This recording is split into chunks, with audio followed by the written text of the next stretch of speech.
ধন্যবাদ মাননীয় স্পিকার। মাননীয় স্পিকার, আমার প্রশ্নটি মৎস্য প্রাণী সম্পদ মন্ত্রীর কাছে। আমাদের বঙ্গোপসাগরে 118 বর্গ কিলোমিটার এরিয়া বাংলাদেশের অন্তর্ভুক্ত। সেই এরিয়াতে নিরাপদে জেলেরা মাছ ধরার জন্যে কোনো নৌবাহিনীর টহল ব্যবস্থা নেই, যার ফলে ওই এরিয়ার যারা গভীর সমুদ্রে মাছ ধরতে যাচ্ছে বিভিন্ন ক্ষেত্রে মিয়ানমার এবং ভারতের দস্যু এবং জেলেদের দ্বারা আক্রান্ত হচ্ছে। অনেক ক্ষেত্রে তাদের সেই গভীর সমুদ্রে তাদেরকে সমাহিত করা হয়, অনেক ক্ষেত্রে তাদেরকে ধরে নিয়ে যাওয়া হয়।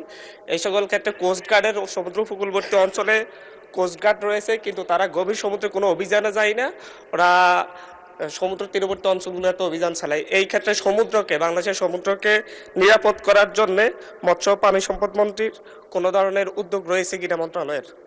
ধন্যবাদ মাননীয় স্পিকার। মাননীয় মন্ত্রী।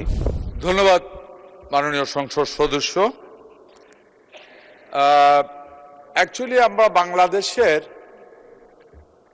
সমুদ্রে যে ফিশিং করা হয়, এটা ম্যাক্সিমাম শিপ আমাদের 40 নটিক্যাল মাইল পর্যন্ত আমাদের ফিশিং করে।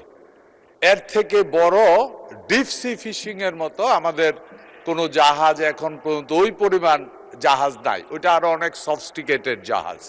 আমরা আশা করি আগামী দিনে আমরা এই কম ডিপে যেই মাছ পরিমাণ কমে গেছে, ডিপ সি ফিশিং এর জন্য আমরা চিন্তা ভাবনা করছি, ওইটার উপরে আমরা কাজ শুরু করেছি। আপনার এখানে বক্তব্য ছিল সেটা হলো যে আপনাদের সমুদ্রে যখন মাছ ধরতে যায় জেলেরা, তখন দুষ্ট লোক বা ডাকাত এরা জেলেদেরকে নির্যাতন করে, জুলুম করে বা লুট করে সবকিছু নিয়ে যায়।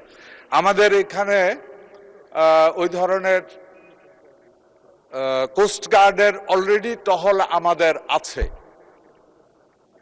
আপনার বক্তব্য থেকে বুঝতে পারছি যে আগামী দিনে পরবর্তীতে যখন আমাদের মিটিং হবে, ওই এলাকাটাতে কোস্টগার্ড যে পাহারা দেওয়ার ব্যবস্থাটা আরো বাড়াতে হবে, লোক সংখ্যা আরো বাড়াতে হবে। আমার এটা নলেজে আসলো। আমি ইনশাআল্লাহ আগামী দিনে যে মিটিং হবে আমাদের, ওই মিটিং এর ভিতরে আমি এটা উপস্থাপন করব এবং কোস্টগার্ড বাড়ানোর ব্যবস্থা করার চেষ্টা করব। ধন্যবাদ মাননীয় সংসদ সদস্য। ধন্যবাদ মাননীয় মন্ত্রী।